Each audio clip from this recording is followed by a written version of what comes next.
Hello, classmates. Today I'd like to talk to you about the 1,500-hour rule for commercial pilots, which would require commercial pilots to have at least 1,500 hours of total flight time before they could work for a Part 121 airline. But before I go into the rule itself, let me tell you a little bit about myself. Currently, I work as a Part 135 airline pilot. I've also worked in the aviation industry for the last 13 years as both a mechanic and a pilot. With that said, today I'd like to explain to you why I don't think more hours always make better pilots. So where did the 1,500-hour rule come from? Well, it all came from after the crash of Colgan Flight 3407 in Buffalo, New York in February 2008. After this crash, it was proposed in Congress that maybe new aviation legislation may be needed. And this may be true, but is it really more flight time? The low-time pilot in the cockpit that night was the first officer with 2,200 hours. That's 700 hours more than the required 1,500 hours. To me, it just seemed like a knee-jerk reaction. Yeah, sounds great. Pilots, more flight time, should fix everything. Will it? To me, I don't think requiring pilots to have more flight time is going to fix anything. For instance, I know pilots with thousands of hours that can't fly in bad weather to save their lives.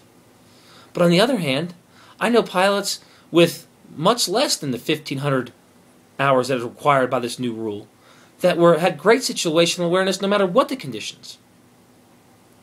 So, do more hours necessarily make better pilots? Maybe more experienced, but not always better. Now, I'm not one to just sit here and say, yeah, the rule's wrong, without having some ideas that I think would work well. First and foremost, I think we need higher standards and much better training for both airlines and flight schools. This alone would have solved the problem of the Colgan crash and probably prevented it. The captain of the plane that night had failed multiple check rides with Colgan and before working for Colgan. Furthermore, the crew was not following Colgan procedures while on final approach into Buffalo that night, which caused the crash in the first place. To take it a step further, I believe we need more rest time for all commercial pilots. And I believe we need better pay, especially for regional pilots, regional airline pilots. Two examples of this also come along with the Colgan crash. The captain, the night before the flight, had slept in a crew lounge on a couch due to lack of time between shifts. And the first officer commuted all the way from the West Coast to the East Coast before starting her shift, where she worked her second job because she made less than $25,000 a year working for Colgan. Would you want your pilots flying your aircraft to be in this situation? I know I wouldn't. Finally, it takes pilots thousands of dollars and tons of time to get to the point where they can even think about working for an airline. And with low pay and the high cost of training, many people have predicted a mass shortage of pilots in years to come.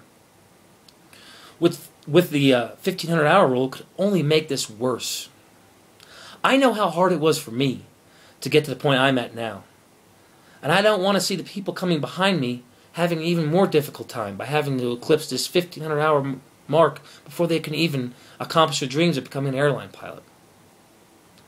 So I ask you, do more hours necessarily make better pilots? Or do we need better training, pay, rest, and standards? Thank you.